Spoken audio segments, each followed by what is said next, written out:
obviously DC is trying to copy the Marvel model. Yeah. And build this extended cinematic universe. The difference is in the way that they're going about it, which is that the way DC is approaching it is just it seems a little bit reckless, because it is kind of reckless.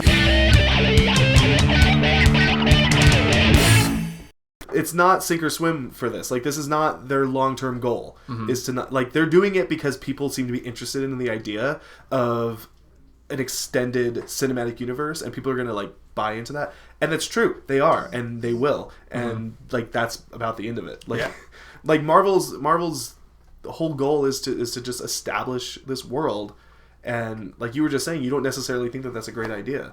Yeah, I don't think what I want from movies is very different than what I want from comic books, Right. which is also why I don't get into comic book television shows. Yeah. Because every time I'm watching a comic book television show, I start getting bored because I just keep thinking I should just be reading a comic book. Well, and it's also, I mean, before, it's like Marvel and DC approach their comic books the same way.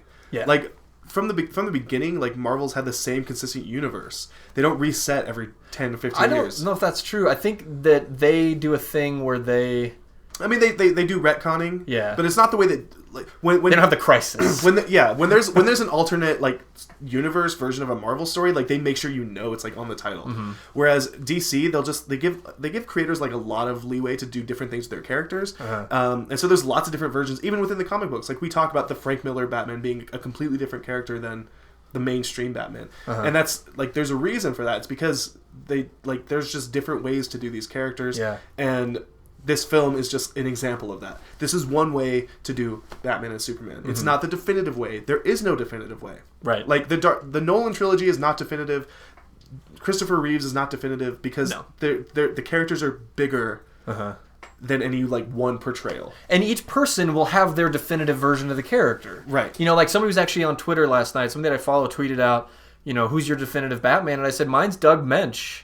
Because I grew up reading Doug Mensch, him and Kelly Jones. And it's not because I have any argument of, like, he wrote Batman better because of this and this. It's because I grew up reading that. I knew a lot of people who were turned off by the Nolan trilogy because it was just too realistic, and their idea of Batman, meaning there was no other version of Batman, was Adam West and, like, reading comics in the 50s and 60s. And so during that time, they were like, you know, Batman Brave and the Bold is the best Batman thing going on right now. And to them, they're probably right. Like, there's no reason to argue with that. So I think that plays to another thing that's a peculiarity, or, you know, something in differences between DC and Marvel when we're looking at all this stuff. And one of them is that most of the DC characters come from the late 1930s, 1940s, and then into the early 1950s, and that's when they were created. Yeah.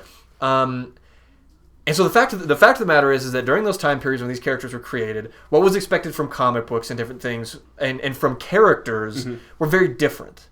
And so that's why when Batman was started, he was very pulp. Batman and Superman. People remember as if I remember. I wasn't there. But people, I think, aren't quite aware that, like, Superman actually did kill people when he was first Superman. And he just, like, jumped really high, didn't fly. Yeah. I'm pretty sure that most of the truth, justice, and the American way comes from World War II. Right. Yeah. And so that's why, in a lot of ways, I think Superman works better as a statement on American foreign policy. He also really, I mean, if you want to do Superman the way that people are going to recognize him, you kind of have to keep him in a time capsule of, like, during, like, just either in the Great Depression or during World War II, where he just makes a lot more sense as a character, because a post 9/11 Superman is just really hard to kind of comprehend. Well, and that's kind of what I'm saying, is that when these characters were created, they were solidified and they became popular because of the television show and because of television shows and the serials and everything, the cartoons that were going on in that time period.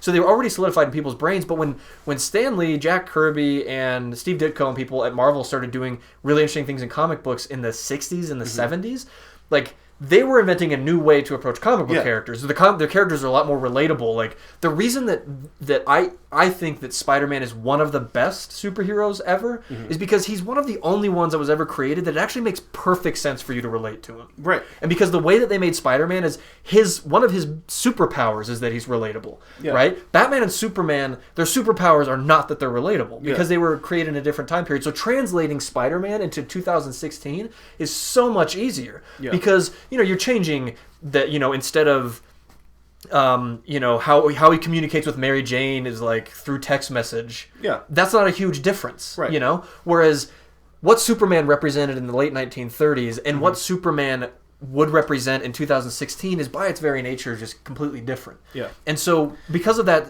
I think DC has been forced to experiment with their characters in a lot of different ways. And that's why in the 90s you have this weird era where Superman is like a blue energy thing that travels through whatever. And it's because fact of the matter is, and you know, people can fact check me, but I'm pretty sure that Superman's sales in comic books have struggled for like decades. Right.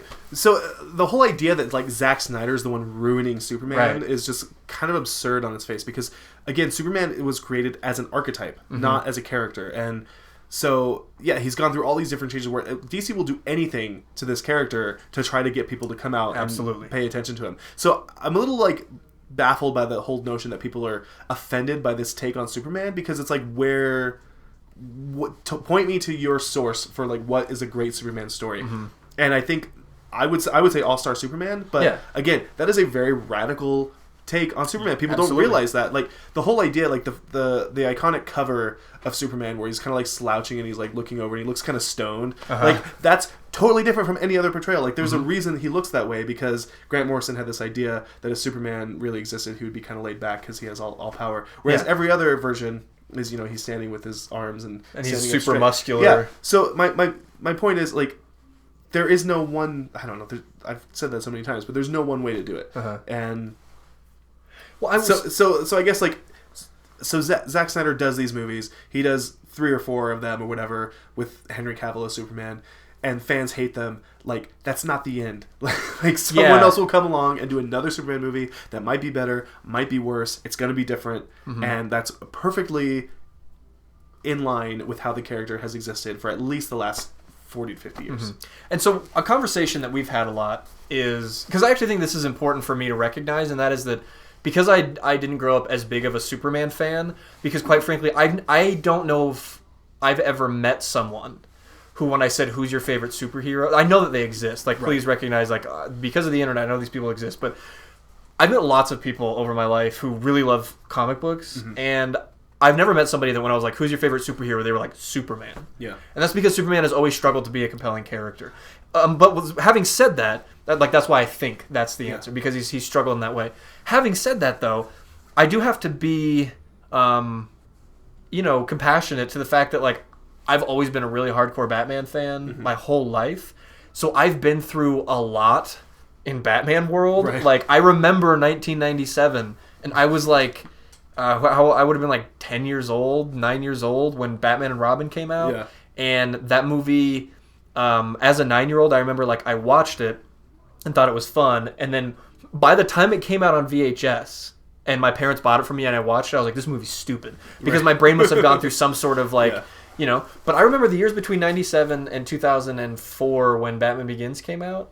And those were, like, legitimately dark years for Batman fans. So I, like, remember that. You know, and Batman's had some pretty good years, but these past couple years. But again, while that was happening, you had the Batman the Animated Series was still on TV, which was Justice League was on TV by then. Well, yeah, but people were still, like, it was in syndication. It was at least in stuff. reruns, Yeah. so, like, you could at least go. So, like, there was at least, my point being, there was a radically different version of Batman like existing at the same time as the George Clooney Batman. Yeah. Whereas that's not really happening with Spider-Man. I mean, I don't know what I can't even say about Spider-Man right now because it's kind of confusing. But like, or Captain America. Like, there's one Captain America, and it's the Human Torch. The Human Torch.